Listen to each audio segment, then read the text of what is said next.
नमस्कार। कवि परिचय की अगली कड़ी में आज हम परिचय समझेंगे तुलसीदास जी का, इनका जीवन परिचय, इनकी रचनाएं और इनके जीवन की महत्वपूर्ण घटनाएं। चलिए शुरू करते हैं। गोस्वामी तुलसीदास जी, इनका जीवन परिचय इस प्रकार है। इनका जन्म बांदा जिले के राजापुर गांव में सन 1532 में हुआ। कुछ लोग इनका जन्म स्थान सौरी मानते हैं। इनका बचपन कष्ट में बीता। बचपन में ही इन्हें माता पिता का वियोग सहना पड़ा। गुरु नरहरि दास की कृपा से इनको राम भक्ति का मार्ग मिला। इनका विवाह रत्नावली नामक युवती से हुआ। कहते हैं कि रत्नावली की फटकार से ही वे वैरागी बनकर राम भक्ति में लीन हो गए थे। विरक्त होकर ये काशी, चित्रकूट, अयोध्या आदि तीर्थों पर भ्रमण करते रहे। इनका निधन काशी में सन 1623 में हुआ। तो बच्चों, तुलसीदास जी के बारे में बताते हैं कि मतलब ये रत्नावली से बहुत प्रेम करते थे और रत्नावली एक बार मायके गई थी, तो तुलसीदास जी उनके बिना नहीं रह सके और दूसरे दिन ही उनके पीछे पीछे वहाँ चले गए। रत्नावली को बहुत बुरा लगा और वहाँ जाते ही तुलसीदास जी को उन्होंने फटकार लगाई और कुछ भली बुरी बातें कही। तो तुलसीदास जी एकदम से सन्न रह गए रत्नावली की बातें सुनकर और उन्होंने ठान लिया कि अब भी वो सांसारिकता से विमुक्त हो जाएंगे और राम भक्ति का सहारा लेंगे। तब से कहा जाता है कि वे तभी से वैरागी बन गए और राम भक्ति में लीन हो गए।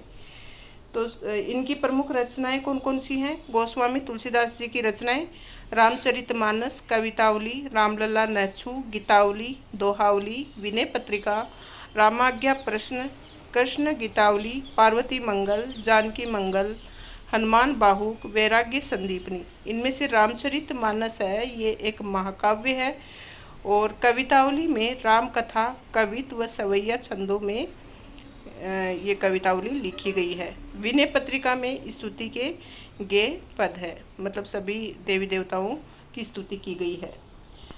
फिर इनकी जो विशेषताएं हैं वो है कि ये राम भक्ति शाखा के सर्वोपरि कवि है। ये लोक मंगल की साधना के कवि के रूप में प्रतिष्ठित है। ये तथ्य न सिर्फ उनकी काव्य संवेदना की दृष्टि से वर्ण काव्य भाषा के घटकों की दृष्टि से भी सत्य है। इनका सबसे बड़ा प्रमाण यही है कि शास्त्रीय भाषा में सर्जन क्षमता होने के बावजूद इन्होंने लोक भाषा, मतलब उस समय जो चलती थी अवधी और ब्रज भाषा को ही साहित्य की रचना का माध्यम बनाया। जबकि ये बात नहीं है कि इनको संस्कृत नहीं आती थी या शास्त्रीय भाषा नहीं आती थी, लेकिन ये चाहते थे कि राम भक्ति से संबंधित जो भी बातें हैं वो लोग हर इंसान तक पहुँचे, लोगों में जागरूकता आए, लोग राम भक्ति को अपनाएं। इसके लिए जो लोगों की आम बोलचाल की भाषा थी अवधी और ब्रिज, उसी में उन्होंने लिखना शुरू किया।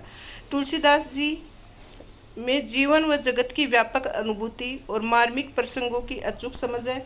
ये विशेषता उन्हें महाकवि बनाती है।